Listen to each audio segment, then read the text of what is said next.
The first issue I've got, Judge, is that a few weeks ago, Commissioner Moshik questioned you about a requisition and whether or not you went out for bids on it. I looked to see where we're going to spend the $9,300 with Robert Cox Jewelers. That's a lot of money, and I just wondered if we need to maybe look at that and go out for bid. About 99% sure that she either tried to talk to vendors or whatever. Well, how do we know if we don't go out for bids? Well, like I said, I'm 99% sure that she talked to other vendors. You said at that time you were 99% sure that your office had gone out for bids on it. And when I filed a Public Information Act request, that wasn't the case. Here's the two emails from the county judge's office for which I based that statement on. One says, we are concerned about having the cost out there, may spur a request to have you go out for bids. The other one says that I don't think we would prefer to have the dollar amount out there. Another curious thing is when the purchasing director told the court that that it had already been through court.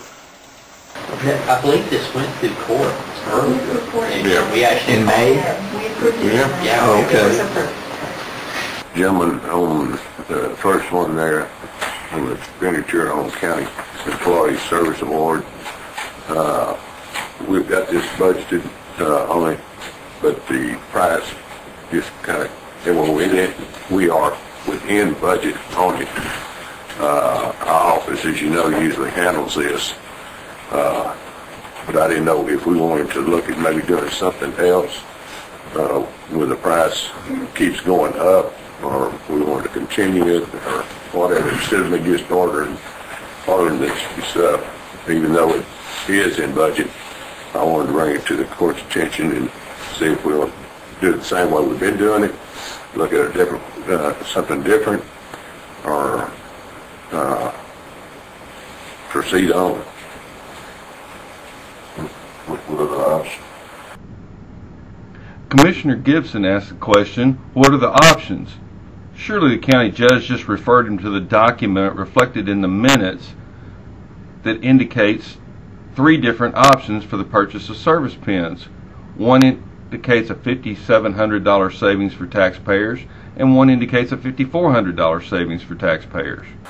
Well, options, everything from stop giving the service pins to going with a gold fill pin instead of the quality of the pin that we've been going with. The purchasing director said that it had already been through court, but in discussion among the commissioners' court, there was no discussion about a $5,700 savings to taxpayer money. There was no discussion about the $5,300. In fact, the commissioner's statements on audios indicate that you asked the judge, why are you bringing this before us?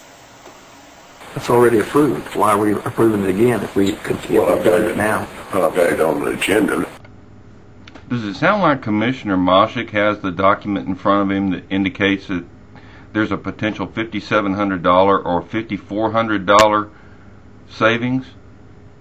And the judge's response, because I've got it on the agenda? What would Jim Lewis say about that? That's the most ignorant statement I've ever heard in my life. Was there a purchase order number on this? Well, This was already ordered? yeah, just Was there a purchase order on this, Ken? There was no purchase order on it? How was it ordered if there's no purchase? whenever you need a radiator hose out there and you need a ratification on that purchase. I have to get a purchase order before I get the radiator hose and order it. So the county judge wants to compare the purchase of a radiator hose to a $9,300 purchase that circumvented the normal purchasing process. What would Jim Lewis say about that? That's the most ignorant statement I've ever heard in my life.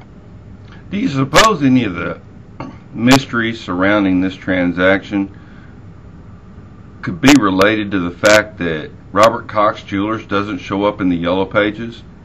And as a matter of fact, The check was written in care of Virginia White. So Robert Cox Jewelers doesn't even have a storefront. There's no real reason to expect that answers will be forthcoming about this transaction. That is, at least not unless taxpayers ask some questions. But as Jim Lewis recently said, and was quoted in the Waco paper, it just doesn't pass the smell test.